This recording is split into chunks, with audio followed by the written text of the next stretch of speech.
Hey, Care Partners, Teresa Youngstrom. Hey, this is a Better Approach to Memory Care, my company, and our podcast is Memory Care with Teresa Youngstrom. Thanks for being here. Tonight we're going to talk about great tools for care partners. You know, I was at the gym a few weeks back, and all of a sudden this came to me. It's like, oh my gosh, a lot of the same questions I get from new care partners deal with the items I'm going to talk to you about. And they're common questions or common tools that you're going to need along the way, because caring for another individual, boy, it can be all consuming and it can be huge. And a lot of us are surprised when these needs all of a sudden get great. And most of us haven't had great training. I thought since I had been a nurse for 30 years, I had this made. I thought, oh boy, I can do dementia. I can help my mom with this. All right. And I was the one that got kicked out of the blankety blank house. So just to let you know, it happens. And I had a lot to learn. It was humbling. But she showed me right away that I needed a lot more help than I had. I needed a lot more training. And so today we're going to talk about some bullet points, some things that will help you. There's a PowerPoint with it. If you need to go back and look again, feel free. And of course, as always, like and share and subscribe, and so that we can just continue to serve more and more people who are also struggling with caring for a loved one with dementia. All right. So again, Teresa Youngstrom. Most of you guys know me. I tell people I'm an old nurse, but I fell in love with caring for people living with brain change. And I was so fascinated by how different everybody was. It's such an individual thing. So many different diagnoses. There's more than 120 diagnoses that your person can have. And you may or may not find out what the diagnosis is, depending on whether they're willing to get more testing. But guess what? Ultimately, we give, comfort, care, and symptom management. That's what we have to do. But you're going to need help, and there's some things you're going to have to realize along the way. And so that's what we want to talk about today. And we have a lot of other podcasts there for you to check out. Be sure and go to the website, teresayoungstrom.com, and check out the tab for podcasts. There's a season 1 and a season 2. And hopefully there's great information there for you that will serve your family or your place of employment where you're caring for people living with brain change. Just so you know, you're probably doing better than you think. I know right now it can seem so overwhelming, and you're caring for someone. Maybe they had an accident in the bathroom. I know that is so overwhelming for so many people. Being an old nurse, I can deal with that. All right. But I know for many, many, many family members, that's so overwhelming. It's like you just do not want to be here anymore. But you know what? You're probably doing better than you think. Take a breath. It's going to be okay. We're going to share some tools with you, and we're going to provide some help. So the fact is, there's just a lot to learn about dementia. And I was the one who needed more help. My mom kicked me out of the blankety blank house, and I left in tears, but I was determined. I was determined that day because I wanted to figure out why people living with brain change, why do they do what they do? Bound determined to figure that out. And how do we come alongside and love them along on this journey at every stage of the game as they decline? Okay. And there will be good days. There'll be bad days. They're different in the morning than they are in the evening. We really have to learn how to roll and adjust, don't we? But you're going to need a village around you too to help you.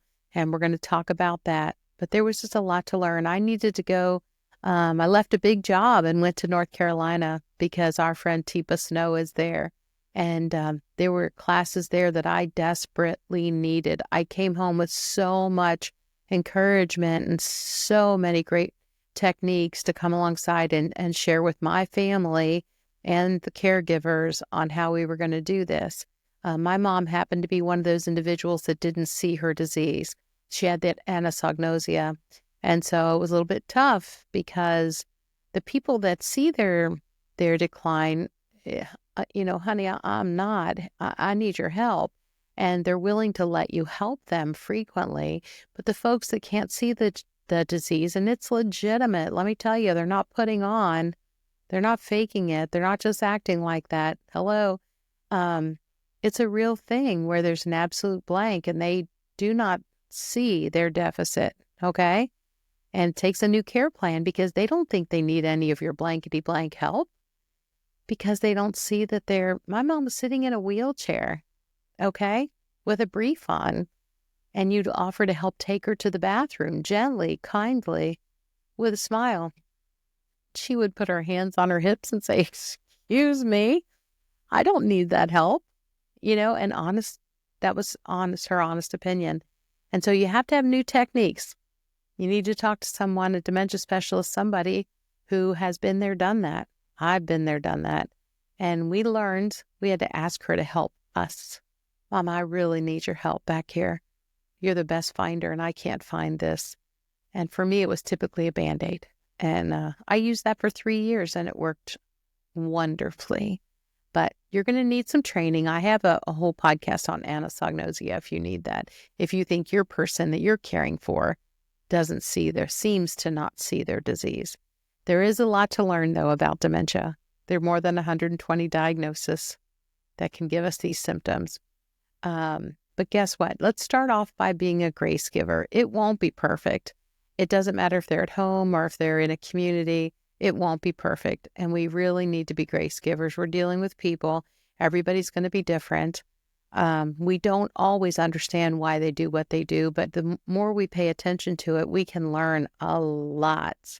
And Teepa said 70% of the behaviors we see someone when they're acting out, 70% of those are caused by us. What's that?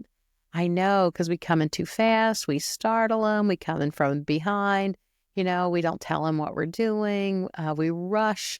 Don't rush these individuals. Boy, that doesn't go well. And so we really have to be grace givers because it's a journey. It's a lot. And I like to have a list of what I want to get done today, but caregivers, hear me when I say that. Put that list in your back pocket when you come in and focus on your great approach and starting that day off right. And it certainly will not include the list of what you want to get done today. Okay. It better include some things like a smile and a gentle touch and a compliment and things along those lines to start the day off right. Please don't come in finger wagging and talking about their dirty shirt or that they haven't changed their brief in several hours. So let's start off by being grace givers. That is a great piece of advice. Don't major on the minors. Okay. All right. Something else that is so important. If you think you know it all, oh boy, is the fall going to come. And so let's put your ego down and let's ask for help. Everybody's going to need help when they're caring for someone living with brain change, okay? None of us can do it alone. I had siblings, thankfully. I had caregivers, thankfully. There were seasons where we had nurse practitioner coming in or eventually had hospice coming in. There was help, okay? And we're all going to need help. It can really take you down if you don't get help. So I want you to early on realize there's a lot to learn. You're not going to understand it all. And as soon as you figure out what's working at this season of time where you are right now, as soon as you figure that out, they're going to change. And then the needs are going to be different. And what they're doing is going to be different. And we're going to have to figure out the new techniques and the new skills on how to come alongside and join them on the journey. So we got to let go of the ego and we're going to have to ask for help. Okay. There are resources available. I think if you look around your community, there might be senior centers. Your local YMCA might have some programs. There frequently are support groups at communities like retirement communities. There are people like me, maybe in your community, who are doing speaking events. I did lots and lots and lots of speaking events over the years, and it was great. There's support groups. You need to find these things and get engaged and seek help out. Seek out these resources, okay? They're out there, and they're out there for you. And I just think it's a great idea. the Alzheimer's Association too. How about the burnout thing? Burnout is a real thing. I know sometimes we really want to be the hero and we want to keep mom at home, and we're going to do everything. We're going to take care of her, and it's all good intention. But then some of you are trying to take care of the grandkids 3 days a week or 4 days a week, and trying to run a home, or maybe still have your part-time job. And oh my goodness, we really can bite off too much. And maybe you just want to do it all your own and not bring in help. All right, it's just a recipe for disaster. Burnout is a real thing. And you can get to the point where you can't even get away to, get your hair cut or go to the gym or, just go for a walk because they need you so much. So I would say bring in help before the need, if you can. And you know what? You might be saying, well, I can't afford that. Well, you'd be surprised that you probably have neighbors, friends, family, people at your place of worship who would be willing to help. We had some cousins who were willing to come sit with mom, and it was great. And they enjoyed it. And it was time well spent. And she didn't have great needs. We didn't have them come during her bath time, or, that was the paid help. But there are resources out there for you to bring help in, and it all doesn't have to be paid for. You really do have family members. We would get a calendar out and go around the siblings and say, when are you going to be here? What evening are you going to be here? When are you going to be here? And divvy up these chores, and then decide what shifts. The more difficult shifts is where we hired people to come in. But the hired help was very limited in the beginning because we really utilized family and friends and neighbors and resources like that. Okay? Burnout is real. You can't go it alone. Teepa told me that more than half of the caregivers who try and go it alone end up getting sick or dying first or developing a cancer. I don't want that to be you. Okay? So don't be a hero. Don't try and go it alone. Again, put that ego down and let's get some help in there. Okay? Because burnout is a real thing and you can get really sick. You need to know your boundaries. What does that mean? Well, I had a woman tell me one time, I was counseling with her, her husband had dementia. And she just said, when it gets to the toileting thing, if he can't do that on his own, I'm done. He's going to a place. And I said, okay, well, I'm glad you know your boundary. If there are certain things that are just, no way, Jose, I'll never be able to do that. Okay, I respect that. And it's good to know your boundaries. Okay. And we should be then looking, for what the plan is, the plan B. But it's okay to know your boundaries. Some of you are good at giving care. Caregiving is in my wheelhouse. I'm a nurse and have been a nurse a very long time. But some of you are better managers. And I'd rather be the nurse. I'd rather do the care than be the manager, the person who's hiring and firing and training and ordering the supplies and all of those things. But the good news is we're all different. Frequently, there are people to fill in the needs that need to be, filled. And so good to know your boundaries. And if you're not someone who's wired to do that bed bath, then don't do it. It's going to be a bad experience for you. And keep in mind, it's all about the relationship with this person. And you need to be willing to not do that bath today if it just doesn't look like this is going to come together today. All right. So have your list of things that you'd like to get done. Have it in the back pocket. Don't come in with your list. Don't come in explaining everything we're going to do today, including those toenails. But be willing to be flexible, especially for caring for one individual in a home. All right. Those of you that are hired caregivers, if you attempt to give the bath, but we only get the face and hands washed, and they're just not in a good mood for this, well, then move on and then circle back after lunch. And then maybe at that time we do another part of the bath, or maybe when they need to use the bathroom, we do that part of the bath. Okay. So we can be very flexible.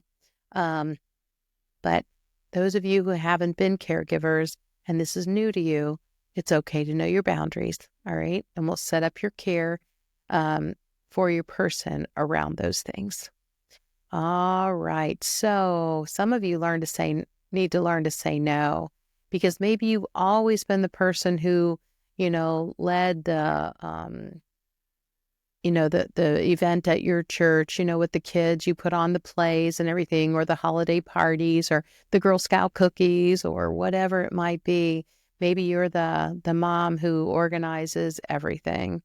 But it may be time to say no during this season when you're having to care for somebody else. That calendar could get really crazy.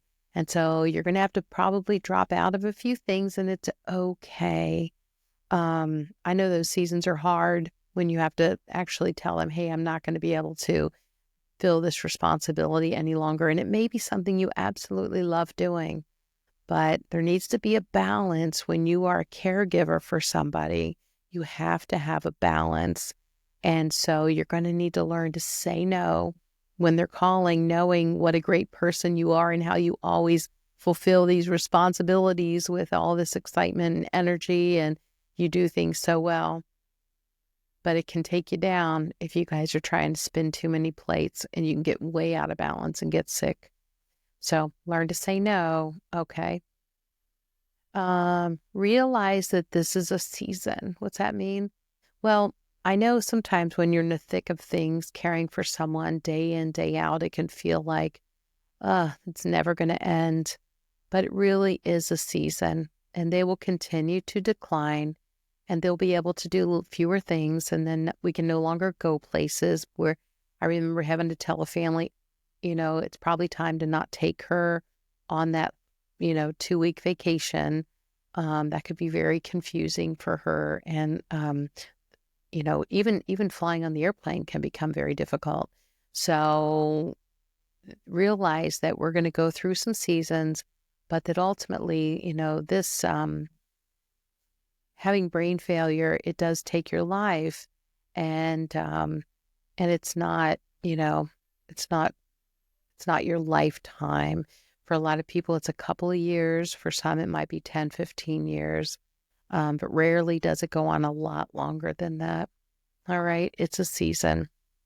And hopefully that puts some perspective on what you're going through. Okay. Let's know your plan B. We talked a little bit about it before. Plan B is, maybe you guys are doing well. You've got your caregivers lined up and things are good. But what if something happens to you and you're the primary caregiver? Can your person still stay at home? Is there enough caregivers to spread out and make that happen? Or will your person need to go to a community at that point in time? When my mom was alive and living with my dad at their home where I grew up, I knew if something happened to him, she wouldn't be able to stay there. And so I went ahead and did the research and found a place that would be appropriate for her. She would need skilled care, right? She didn't walk. She was a Hoyer lift in and out of her bed. And she wasn't weight bearing either. So she was full care and, be careful of skin issues and everything else. And so I had to find a place that could accommodate that level of care. And good news is there are companies that will help you with placement these days. And just know that the better places stay full. And that means you may need to get on their wait list. And so even if you have every intention of keeping your loved one at home, you may want to get on a wait list somewhere just in case, because we just don't know what's going to happen. I was talking to a woman and they were caring for her mom at home. She was declining at a nice, they were able to keep up with her, and she was happy, and they were able to take care of all of her care needs. And then she had a stroke and she was paralyzed on one side. And then it was so difficult because every transfer, everything was so much harder. And the gait belts and the wheelchairs and all of it. And they weren't able to do that at home. And so they did have to go to a community. And boy, they wish they would have known their plan B, because you don't want to hurry and rush someone into the first place on the list. You really need to do your homework on that. And there are better places than others. There really are. There were some places that had just been purchased by another company and they let go of all the staff. So all the staff was new to all the residents, and that wasn't the place to put your loved one immediately. Or maybe maybe their staffing had been challenged, or maybe they were doing great. And maybe that's the place that you do want your person to go to, but there's probably a wait list on the better places. Okay. So I would definitely take care of that detail. Sometimes they want you to put down a small deposit, just so you know, but I definitely would get your name on a wait list and know your plan B. All right, guys. Draw strength from where you're led. For me, it was God first. I certainly needed my prayer time. And whatever your spiritual needs are, and your mental health needs, and your physical needs, and all of these different things in order to keep you healthy, so important. But I definitely needed this in my life. And you'll need something. You'll need something to draw upon. And so don't miss that part. Okay, guys, don't miss that part. Keep in mind, though, our job is to join them on their journey. We can't get them to accommodate us. And the thing is, when you come in to visit, or when you get up in the morning, if they live with you, things might be different. They might be in a different place and time mentally. They may or may not recognize you. Or they may be just tracking with you and everything's great. Or maybe they're uncomfortable. Maybe they're feeling sick. Maybe they've had an accident in the bed. Oh my goodness, we just don't know. Caregiving can be hard. Partnering with someone can be hard, but it's worth it. They're all worth it. These are people. And guess what? They didn't ask for this. And if the table were turned, I sure hope that they'll give the kind of care that you're able to give to them. And so take your time to learn more about this thing called dementia. If you're caring for someone, there are more podcasts on the website, teresayoungstrom.com. Go there and see what kind of resources that you can find. Plug in, find a support group. All good. Even if it's online, find a support group. That'd be so great for you. And just know that it is a journey. It's a season. And you can do it. You can do it, but you're going to need help. Have I made that clear? You're going to need help, guys. Nobody can go this alone. So it can take you down. So thanks for being here today. Again, I'm Teresa Youngstrom. I hope that you'll keep in mind that there's a lot of hope and help out there to help you along as you're caring for someone. And as always, you know my motto, you got this.